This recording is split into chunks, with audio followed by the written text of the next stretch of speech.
시편 30편 1절부터 12절 말씀. 여호와여, 내가 주님을 높이 찬양하겠습니다. 왜냐하면 주께서 나를 깊은 구덩이에서 건지셨으며 원수들이 나를 비웃지 못하게 하셨기 때문입니다.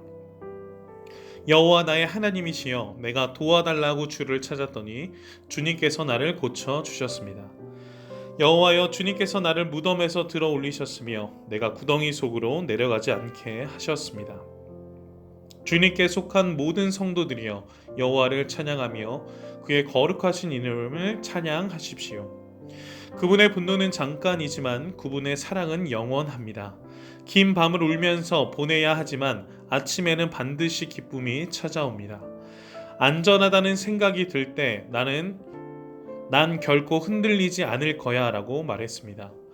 여호와께서 나에게 은혜를 베푸셨을 때 주는 산처럼 굳게 세우시고 나를 흔들리지 않게 지키셨습니다. 그러나 주님께서 나를 돌아보지 않으셨을 때 나는 무서워 어쩔 줄 몰랐습니다. 여호와여, 내가 주님께 부르짖었습니다. 나를 불쌍히 여겨달라고 간절히 구하였습니다. 죽는다면 나는 끝장입니다. 무덤에 들어간다면 주님께 무슨 소용이 있겠습니까? 흙먼지가 주님을 찬양할 수 있겠습니까? 시체가 주님의 성실하심을 널리 외칠 수 있겠습니까? 여호와여, 나의 간절한 소원을 들으시고 나를 불쌍히 여겨주소서. 여호와여, 나를 도와주소서. 주님께서 내 슬픔을 바꾸시어 춤이 되게 하셨습니다. 주님께서 내 슬픔의 옷을 벗기시고 기쁨의 옷을 입혀 주셨습니다. 이제 내가 가만히 있지 않고 주님을 노래하겠습니다. 여호와 나의 하나님이여, 내가 주님을 언제까지나 찬양하겠습니다. 시편 30편은 다윗의 개인적인 찬양시로서 그 찬양의 이유를 2절에서 말씀하고 있습니다. 그 하나님의 치유의 역사에 대한 감사의 고백을 다윗이 하고 있습니다. 자신이 처해져 있던 큰 위험에서 구원해 주신 그 하나님의 은혜에 감사하고 있는 다윗을 볼 수 있습니다. 그러나 다윗이 하나님을 찬양하기까지는 많은 이유와 과정들이 있었습니다. 그것을 오늘 본문을 통해 함께 좀 살펴봤으면 좋겠는데요. 다윗이 자신의 왕국이 형통하고 번영의 때, 자신의 민족과 자신의 백성들이 잘 살아가고 있었을 때 6절 말씀에 보니까 난 결코 흔들리지 않을 거야 라고 이야기합니다. 이는 인간적인 자신감과 자신이 위대한 나라의 왕으로서 교만하고 어리석음에 빠져있는 다윗의 모습을 볼 수 있습니다. 굉장히 자만하죠. 우리는 결코 흔들리지 않을 거라는 그 자만감에 빠져 있습니다. 그러나 지금까지 다윗의 왕국이 흔들리지 않았던 것은 하나님의 은혜였습니다. 그러나 그 은혜를 잊은 채 자만감에 빠져 있었을 때 주님이 돌아보시지 않으시자 7만 명이 역병에 죽게 되는 두려움을 떨 수밖에 없게 되었습니다. 이것은 사무엘하에 있는 그 다윗의 인구 조사를 추측하기는 하는데요. 그러한 부분들 속에 다윗이 교만할 때 하나님의 은혜에 떠났었을 때 그 민족은 무너지게 되는 광경을 보게 됩니다. 그랬을 때 다윗은 하나님께 부르짖습니다. 불쌍히 여겨달라며 하나님께 철저하게 회개하며 엎드립니다.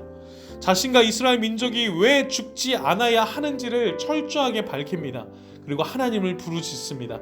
하나님 앞에 간절히 매달립니다. 그랬을 때 오늘 9절 말씀해 보니까 누가 주님을 찬양하고 누가 주님의 성실함을 전할 수 있겠습니까? 라고 고백하며 우리가 주님을 찬양하고 주님의 성실함을 밝힐 백성인데 우리 민족이 다 죽게 되었습니다 라고 하나님 앞에 철저하게 회개하고 무릎 꿇는 다윗의 모습을 볼 수 있습니다. 그러면서 또 10절 말씀해 보니까 자신들을 하나님의 백성을 잊지 마시고 우리를 구원해 달라고 은혜를 베풀어 달라는 다윗의 철저한 회개의 고백을, 그 간절한 고백을 보게 됩니다. 그런 은혜의 과정들 속에 오늘 1절부터 3절까지 말씀을 보니까 그렇게 주님께 부르짖었더니 주님께서 깊은 구덩이에서 우리를 구원해 주셨다. 그 구원의 은혜 가운데 내가 찬양할 수밖에 없는 그 이유에 대해서 밝히고 있는 것입니다. 죽을 수밖에 없는 자신과 민족을 구원해 주신 그 하나님의 그 은혜 앞에 찬양할 수밖에 없고 예배할 수밖에 없는 그 기쁨을 오늘 표현하고 있는 것입니다. 근데 그 기쁨을, 그 은혜를 다윗만 고백하는 것이 아니라 이 은혜들을, 그 은혜를 함께 입은 자신들의 민족들과 성도들에게 전합니다. 그러면서 함께 주님을 찬양해야 될 이유와 하나님 앞에 예배해야 되는 그 이유에 대해서 설명을 합니다. 그렇게 고백하며 하나님의 사랑은 영원하며 오직 주님만이 우리의 소망이며 우리에게 기쁨과 소망을 주시는 분은 오직 여호와 하나님밖에 없음을 선포하며 찬양하고 예배하고 있는 이스라엘 백성들의 모습을 볼 수 있습니다. 사랑하는 여러분들, 하나님은 여러분들에게 어떤 분이십니까? 왜 우리에게 찬양 받으셔야 됩니까? 그리고 우리가 그 주님만을 찬양할 수밖에 없는 이유가 무엇입니까? 죽을 수밖에 없는 우리를 그 십자가에서 사랑하심으로 예수 그리스도를 십자가에서 죽게 하시고 우리를 구원해 주신 그 하나님의 놀라운 은혜만으로도 우리는 하나님을 예배해야 할 이유가 있습니다.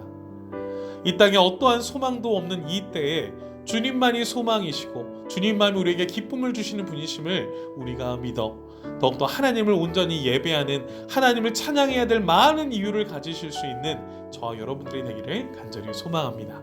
우리의 예배가 어떤지는 점검하며 오늘 하루를 살펴보았으면 좋겠습니다.